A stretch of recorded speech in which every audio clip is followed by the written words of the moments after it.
बिस्मिल्लाहिर्रहमानिर्रहीम, अस्सलामुअलैकुम। 11 न्यूज़ पाकिस्तान के साथ मैं हूं सना हुसैन। चलते हैं खबरों की जानिब। सखर से bureau chief 11 news Syed Ziaur Rehman Qazi. Sukkur में बदअमनी अपने अरूज पर। नेशनल हाईवे इंडस हाईवे पर डाकू राज की वजह से सिंध की अहम तजारती शहर सखर में कारोबारी सरगर्मियाँ बुरी तरह मुतासिर हो रही हैं। All Pakistan organization of small traders and cottage industries Sindh के सदर, Sukkur chamber of commerce and cottage industry के साबिका सदर और convener line order Sukkur small traders and cottage industries Malik Mohammad Rizwan ul Haq ने अपने दफ्तर में मीडिया से गुफ्तगू करते हुए कहा कि सखर के हालात इतने संगीन पहले कभी नहीं देखे जितने आज हैं। लाखों लोग बेरोजगार हो चुके हैं। मिडिल क्लास गुर्बत की लकीर तक पहुंच गई। करोड़ों अफराद भूख और अफलास की इज्जत में आ चुके हैं। माएँ अपने बच्चों समेत खुदकुशियां कर रही हैं।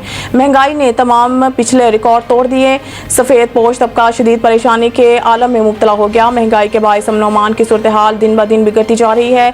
आए रोज चोरी डकैती और राजधानी समेत अगवा की वारदातें हो रही हैं, जिसके बायस शहरियों की जिंदगी मफलूज हो गई है। सिंध के दूसरे बड़े तजारती मरकज सखर की होल सेल और रिटेल मार्केटों में ताहाल ईद की खरीदारी शुरू नहीं हो सकी।